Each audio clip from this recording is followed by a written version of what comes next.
Alright guys, nandito tayo ngayon sa bahay ni Kik TV. I have question, brother. Ano sa Tagalog ang earth? Ha? Ano sa Tagalog ang earth? Ang earth?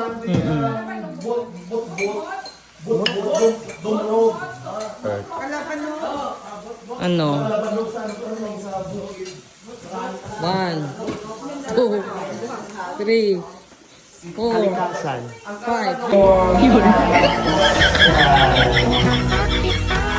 Ha? Ano no? Ano sagot mo?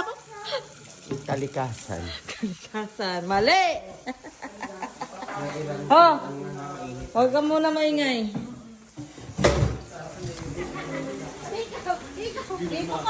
Kik! Oh, ito light. Oh, walang sasagot pag alam ha. I have a question. Yes.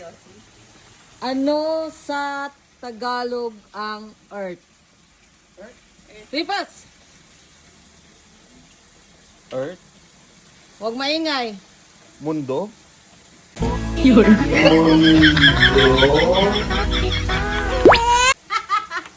World yun eh. Earth.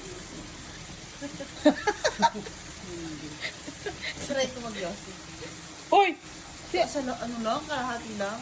Mag-distress daw siya. Stress po siya. Earth. Hindi ka naman mahingi dito. Mundo. Hindi, mali! Victoria Young. What is earth on Tagalog? In Tagalog.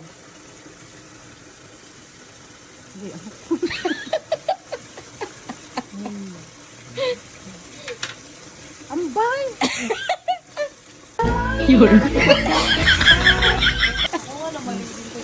Oh, wala? Earth. Walang gagamit ng cellphone ha? Ano ganyan? Kalibutan. Kalibutan na. Kalibutan na po lang. Wala? Kalibutan! Ting! Wala na. Tenga. Tenga? Tenga. Mali.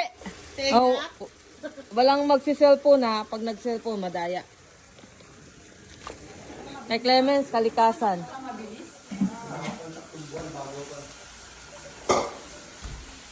Bakit? Ano sa Tagalog ang earth? Mundo. Sino yun? Sino sumagot? Ako. Ang galing mo, Manang! Ang galing mo, apir tayo! Apir! Kalikasan, mundo. Ang galing mo talaga. No, I did not say. I said Earth is lupa. Yeah, you're right. Really? Yeah, apir. Yes. No way! Shit. Yes, way. Is it really? Really? Oh, nakasagot ang taga UK. Lupa. Lupa. Lupa. Lupa. Ang iniisip ko agad Ah, natin yung okay. planet. Oo. Alright. Langit, lupa, Imperno!